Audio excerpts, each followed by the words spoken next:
Question है बच्चों, a beaker containing water is kept on A spring scale, the mass of the water and beaker is 5 kg, a block of mass 2 kg and a specific gravity 10 is suspended by mean of thread from a spring balance as shown in the figure.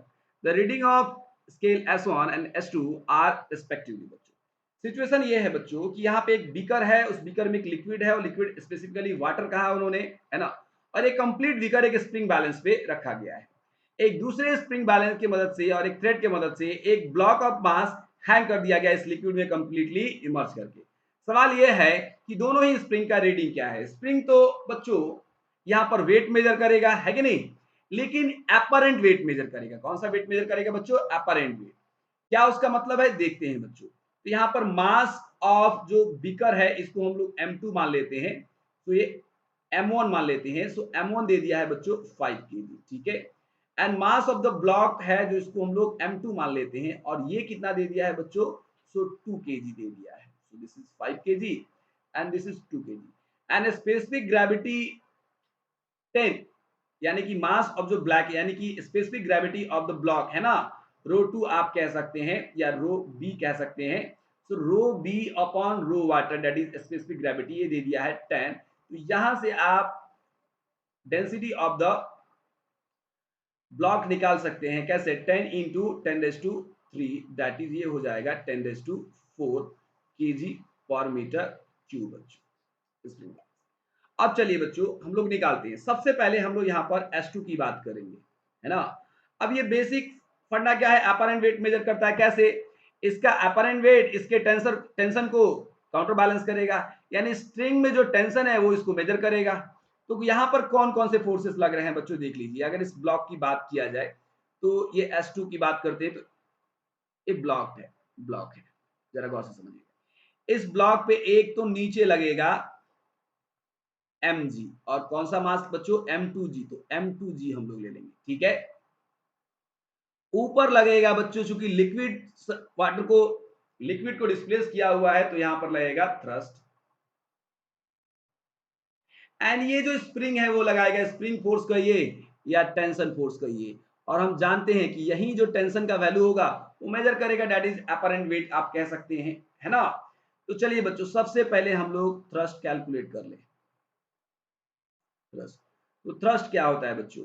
Row of liquid, volume of liquid displace, यहां पर completely emerge केस्ड है तो यहां पर volume of block हो जाएगा into जी। अब सबसे पहले रो तो भाई लिक्विड का कितना हो जाएगा? 1000 हो जाएगा बच्चों। लिक्विड का तो कितना हो जाएगा? 1000। अब जरा देखिए वॉल्यूम की बात करेंगे, तो वॉल्यूम यहां पर कितना हो जाएगा बच्चों? Total mass that is 2m2 upon density, और डेंसिटी कितना हो गया है बच्चों? 10⁻4 इंटू जी कितना हो जाएगा? 10। तो आप यहां पर देख रहे हैं कि 10⁻3 इंटू 10, 10⁻4 कैंसिल हो जाएगा, बच रहा है M2, और M2 का वैल्यू पुट कर देंगे 2 न्यूटन। तो आपको एफ थ्रस्ट जो है वो मिल गया बच्चों 2 न्यूटन। मैंने इसको अलग से इसलिए निकाला बच्चों क्योंकि जरूरी है, आप समझेंगे प्रॉब्लम में। अब सबसे पहला इस टेंशन को, तो बच्चों ये तो वेट का मेजर करेगा जब ये इक्विलिब्रियम में पहुंचेगा, उस टाइम जो इसमें टेंशन है उसी को मेजर करेगा ये। तो कैसे? यहां पर देख लीजिए एट इक्विलिब्रियम आप देखेंगे this T plus F thrust will be equal to M2g, and यहां से आप कहेंगे कि T will be equal to M2g and minus F thrust. और ऐसे भी हम लोग कर सकते थे बच्चों, अपरेंट वेट कितना होता है? Actual wait minus thrust force. तो यहां पर आप कहेंगे कि भाई M2g कितना हो गया बच्चों? यहां पर M2 2 into g 10 and minus F thrust कितना है? 2 है बच्चों। 20 माइनस 2 ये हो जाएगा 18 न्यूटन। तो यहां से तो आपको मैं यहां पर T2 नाम दे देता हूं बच्चों, measurement of balance 2 spring balance 2। अब आते हैं बच्चों T1 की बात करते हैं, तो यानी कि measurement of balance S1। So S1 की बात हम लोग करते हैं। देखिए बच्चों यहां पर कौन कौन से फोर्सेस लग रहे हैं, जरा गौर से समझिएगा। इस बीकर को देखते हैं बच्चों, है ना। तो आप यहां पर देखेंगे कि भाई ये बीकर है, क्योंकि अब सिस्टम हमारा क्या होने वाला है? ये बीकर होने वाला है। एक बात तो तय है, इस बीकर पर mg लगेगा, नीचे की तरफ लगेगा, है ना, और ये mg लग रहा है तो ये है m1g, हम लोगों ने कहा ठीक है m1g लगा। अच्छा ठीक है, और ये जो स्प्रिंग है जैसे ही नीचे आएगा स्प्रिंग को कंप्रेस करेगा तो स्प्रिंग अपोजिशन करेगा और स्प्रिंग की वजह से जो है वो टेंशन फोर्स लग रहा है। इस वक्त हम लोग कह रहे हैं कि ये टेंशन फोर्स है बच्चों T1, यहाँ पर हम लोगों ने नाम दे दिया। ठीक है, ये दो फोर्स तो है बच्चों, एक और फोर्स कहाँ पे है जरा गौर से समझिएगा। यहाँ पर बच्चों एक बात बताइए कि ये जो लिक्विड सरफेस है ये एग्जर्ट कर रहा है एक बायांस फोर्स, जैसे बायांसी फोर्स बोल रहे हैं, बायांट फोर्स बोल रहे हैं, या थ्रस्ट फोर्स बोलिए, अपवर्ड डायरेक्शन में।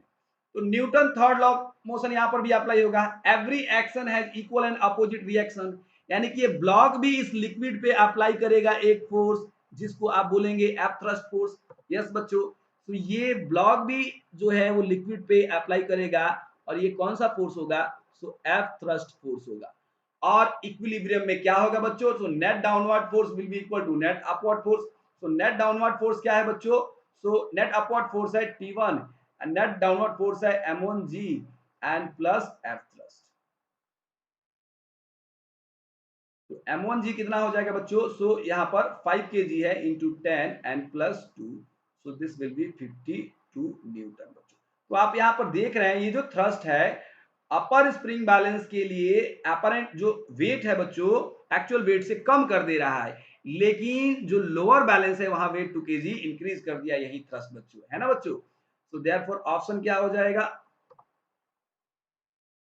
S1 एंड S2 की बात कर रहे हैं तो ऑप्शन हो जाएगा S1 will be equal to, S1 का जो वेटिंग है वो S1 का जो मेजरमेंट है वो 52 न्यूटन है और S2 का जो मेजरमेंट है वो 18 न्यूटन है बच्चों। कौन सा ऑप्शन होगा, 52 Newton and 18 Newton, 52 Newton and 18 Newton बच्चों। यहां पर ये मिसप्रिंट हुआ है, this is 18 Newton, this is 18 Newton. So option number C.